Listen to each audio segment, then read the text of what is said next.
એટલે આ અઠવાડિયામાં છે ને મારો દેશ કેના વિશે ભણવાનું છે? મારો દેશ. હા, આપણો દેશ કયો છે? આપણો દેશનું નામ શું છે? ગામનું નામ ગરકોટલી. દેશનું નામ હું કયો? ભારત હું કયો છો તમે? એશિયા ખંડ. એવું કયો છો? સરસ, હાલો તો ભારત મારો દેશ છે. પછી રાજ્ય કયું છે આપણે? હું બોલો તમે? જિલ્લો અમરેલી. અને હા, ગુજરાત મારું રાજ્ય છે. તો આપણું જે ગુજરાત રાજ્ય છે ને એ બધા બીજા જે અલગ અલગ રાજ્ય છે ને એમાં આપણે કેમ અત્યારે તમે કેવા કપડાં પહેર્યા છે? અલગ અમુકે ફ્રોક પહેર્યા છે, અમુકે જીન્સ ટી શર્ટ પહેર્યા છે, એવું છે ને. જો આયુષ્યન રાજવીએ ટી શર્ટ ને જીન્સ પહેર્યા છે, તમે બધા યુનિફોર્મ પહેરો છે.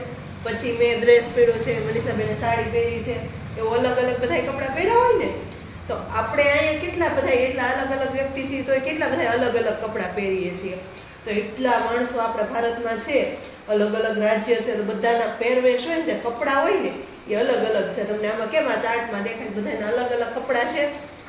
એ રીતે આપણે કયા રાજ્યના કયા કપડાં છે ને કઈ રીતના છે ને એ જોવાના છે.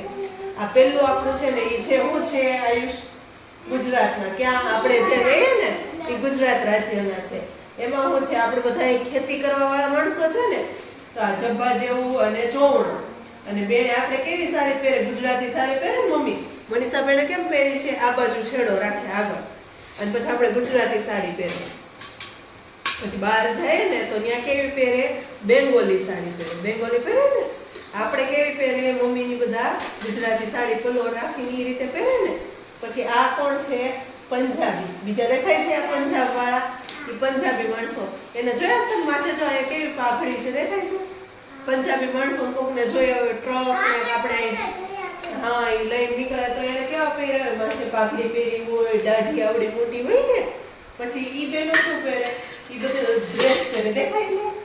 આવા ડ્રેસ પહેરે અને માથે આમ કરીને આમને ઓઢેલું હોય. આપણે મમ્મી સાડી ઓઢે, ઈ બેનો કેમ ઓઢે? ડ્રેસની ચૂંદડી ઓઢે. હા, પછી આ કયો દેશ છે? અરુણાચલ પ્રદેશ. કયો છે? હા, તો ત્યાં જો એને છે ને એ રીતની જેકેટ ને એ રીતનું પહેરવાનું હોય. આપણી જોડે સાડી પહેરે નહીં. પછી પ્રસંગમાં અલગ અલગ હોય. તમે કેમ પ્રસંગમાં બધા ચોલી ને એવું પહેરો?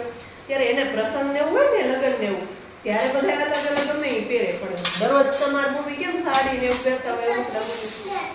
હા, એ રીતે. એટલે આ અરુણાચલ પ્રદેશ છે. પછી આ છે હિમાચલ પ્રદેશ. આ લાલ કપડા વાળા દેખાય છે એ કયો પ્રદેશ છે? હિમાચલ પ્રદેશ. કયો?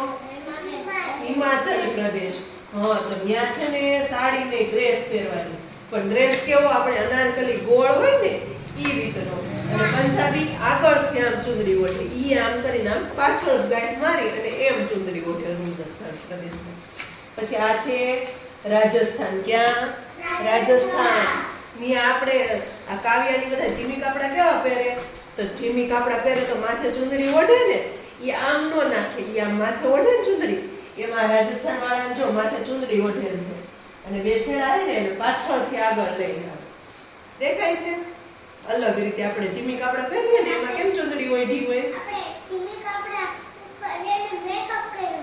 હા, જો આવે બધું અલગ અલગ. પછી આ છે જમ્મુ કાશ્મીર. કોણ છે? જમ્મુ કાશ્મીરમાં.